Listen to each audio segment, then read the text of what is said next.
ভারতে ওয়াকফ সংশোধনী বিল পেশ হওয়ার খবরটা আসতেই বাংলাদেশের জামাতে ইসলাম আর তাদের ছাত্র শিবিরে যেন কান্নার রোল পড়ে গেছে। চোখের জল, তীব্র নিন্দা আর প্রতিবাদের ঝড়, যেন ভারতের মুসলিমদের জন্য তাদের বুক ফেটে যাচ্ছে। কিন্তু এই কান্না কি আসলেই ভারতীয় মুসলিমদের জন্য, নাকি এটা তাদের পুরনো ভারত বিরোধী এজেন্ডার আরেকটা নাটক?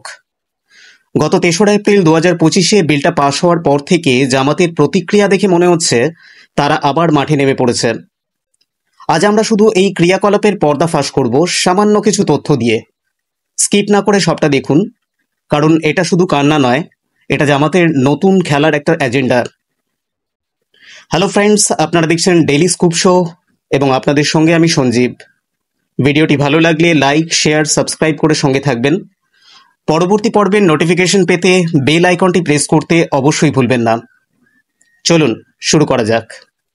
তো ভারতের লোকসভায় ২রা এপ্রিল আর রাজ্যসভায় ৩রা এপ্রিল ২০২৫-এ ওয়াকফ সংশোধনী বিল পাশ হয়।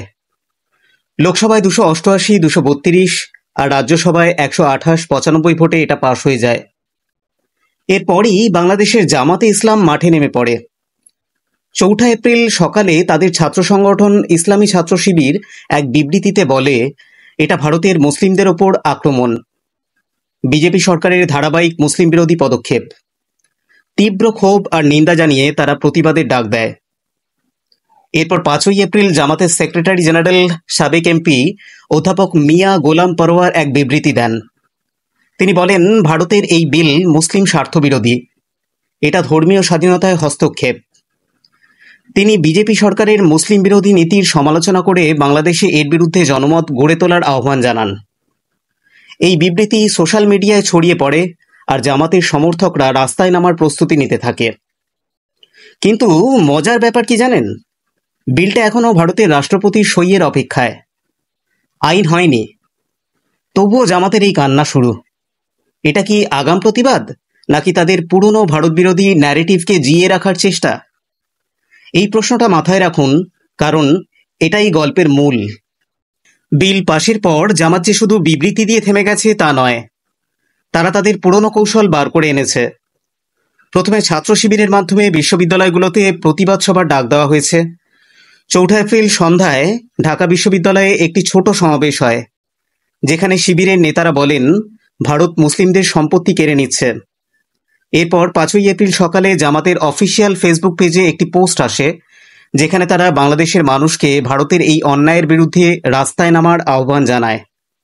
এছাড়া জামাতের মিডিয়া সেল সোশ্যাল মিডিয়ায় ওয়াকফ বিল প্রোটেস্ট হ্যাশট্যাগ চালু করেছে। ৫ই এপ্রিল সকাল ৫টা পর্যন্ত এই হ্যাশট্যাগে বেশ কিছু পোস্ট হয়েছে, যেখানে ভারতের বিরুদ্ধে মুসলিম বিদ্বেষী তকমা দেওয়া হয়েছে। তাদের দাবি, এই বিলে অমুসলিমদের ওয়াকফ বোর্ডে রাখা আর ওয়াকফ বাই ইউজার তুলে নেওয়া মুসলিমদের ধর্মীয় অধিকার খর্ব করছে। কিন্তু জামাত যখন ভারতের মুসলিমদের জন্য কাঁদছে, তখন বাংলাদেশের রোহিঙ্গাদের জন্য এদের কান্না কোথায়?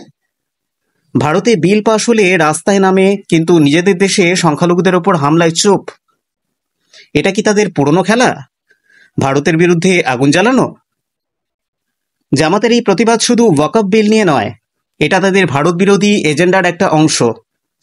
৪ঠা এপ্রিল রাতে ছাত্র শিবিরের এক নেতা একটি ভিডিও বার্তায় বলেন, ভারতের এই বিল তাদের হিন্দুত্ববাদী নীতির প্রমাণ। এরপর ৫ই এপ্রিল জামাতের বিবৃতিতে মিয়া গোলাম পরওয়ার ভারতের ধারাবাহিক মুসলিম বিরোধী পদক্ষেপ বলে সিএএ, এনআরসি এসবের কথাও টেনে আনেন। এটা স্পষ্ট, তারা ওয়াকফ বিলকে একটা অজুহাত হিসেবে ব্যবহার করে ভারতের বিরুদ্ধে বড় ন্যারেটিভ তৈরি করছে। তারা বাংলাদেশের মসজিদগুলোতে এই ইস্যু নিয়ে আলোচনার পরিকল্পনা করছে। শুক্রবারের নামাজের পর ঢাকা, চট্টগ্রাম আর সিলেটে প্রতিবাদ সমাবেশ ঘোষণা দেওয়া হয়েছে। এছাড়া জামাতের স্থানীয় নেতারা গ্রামে গ্রামে মাইকিং করে বলছে ভারত মুসলিমদের সম্পত্তি লুটছে, যেটাকে অবশ্যই গুজবের পর্যায়ে নিয়ে যাওয়া হয়েছে। এটা তাদের পুরনো কৌশল, ধর্মীয় উত্তেজনা ছড়িয়ে জনমত গড়া। জামাতের কান্না দেখে মনে হয় ভারতের মুসলিমদের জন্য এরা না কাঁদলে আর কেউ কাঁদার নেই। কিন্তু বাংলাদেশে হিন্দুদের মন্দির ভাঙলে এদের চোখের জল কই? ভারতের বিলে গলা ফাটায়, কিন্তু নিজেদের দরজায় চুপ। এটা কি সত্যি মুসলিমদের জন্য চিন্তা, নাকি ভারতের বিরুদ্ধে রাজনীতি?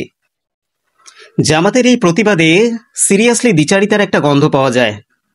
তারা বলছে ওয়াকফ বিল ভারতীয় মুসলিমদের সম্পত্তি কেড়ে নেবে, কিন্তু বিলটা কি বলছে? এটা ওয়াকফ বোর্ডে স্বচ্ছতা আনছে, দুর্নীতি কমাচ্ছে আর নারীদের প্রতিনিধিত্ব বাড়াচ্ছে। জামাত কি চায়? এই দুর্নীতি চলতে থাকুক? 5ই এপ্রিলের বিবৃতিতে তারা বলেছে এটা মুসলিমদের ধর্মীয় অধিকারে আঘাত, কিন্তু বাংলাদেশের রোহিঙ্গা মুসলিমদের অধিকার নিয়ে এদের কথা বলতে কেউ দেখেছেন? প্যালেস্টাইন নিয়ে বুক পিটিয়ে কাঁদে, অথচ চীনের উইগুরদের জন্য এদের একটা বিবৃতি দিতে কেউ দেখেছেন? চীনের পয়সায় তো ঘর চলে, মুখ ফুটে আওয়াজ বেরোবে কেন? কদিন আগে চীন ঘুরে এসছেন, হিপোক্রেসি চূড়ান্ত। জামাতের কান্না এত জোরে যে কুমিরেও লজ্জা পেয়ে যাবে। ভারতের মুসলিমদের জন্য চোখে জল, কিন্তু বাংলাদেশের সংখ্যালঘুদের জন্য চোখ বন্ধ। তারা ভারতের বিরুদ্ধে প্রতিবাদ করে, কিন্তু নিজেদের দেশের 2024-এ হিন্দু সম্প্রদায়ের উপর হামলায় সম্পূর্ণ নীরব। এটা কি সত্যি ভারতীয় মুসলিমদের জন্য দরদ, নাকি ভারত বিরোধী প্রোপাগান্ডার আরেকটা অধ্যায়? তো গল্পটা এখানে শেষ। 3রা এপ্রিল 2025-এ ওয়াকফ বিল পেশ হওয়ার পর এবং পাশ হওয়ার পর থেকে জামাতে ইসলাম বাংলাদেশে প্রতিবাদের ঝড় তুলেছে। বিবৃতি, সমাবেশ, সোশ্যাল মিডিয়া সব মিলিয়ে তারা ভারতের বিরুদ্ধে একটা যুদ্ধ ঘোষণা করে দিয়েছে। কিন্তু এই প্রতিবাদ কি সত্যিই ভারতীয় মুসলিমদের জন্য? না, এটা তাদের ভারত বিরোধী এজেন্ডার আরেকটা অস্ত্র। যারা ঐতিহাসিকভাবে নিজের দেশেরই হতে পারল না, তারা অন্য দেশের হবে কি করে? জামাতের এই কান্না আমাদের সতর্ক করে। এরা যখন রাস্তায় নামে, বিবৃতি দেয়, তখন বোঝা দরকার এটা দুঃখের নয়, এটা পরিকল্পনার কান্না। বাংলাদেশের মানুষ এদের খেলা বোঝে, ভারতের মুসলিমরাও এদের গম্ভীরাস্ত্রতে ভুলবে না। কারণ সত্যি কথা হলো, জামাতের চোখের জলে লবণ নেই, আছে শুধু রাজনীতি। আর আমরা এই নাটক দেখে হাসবো, কিন্তু ভুলব না। এদের চরিত্রে স্বদেশের স্বাধীনতা বিরোধী কলঙ্ক এখনো উজ্জ্বল। তাই এদের প্রোপাগান্ডা থেকে আমাদের সচেতন থাকতে হবে। আপনাদের কি মত? কমেন্ট বক্সে অবশ্যই জানাতে পারেন। এখানেই শেষ করছি, আবার দেখা হবে পরবর্তী পর্বে। সকলকে অসংখ্য ধন্যবাদ।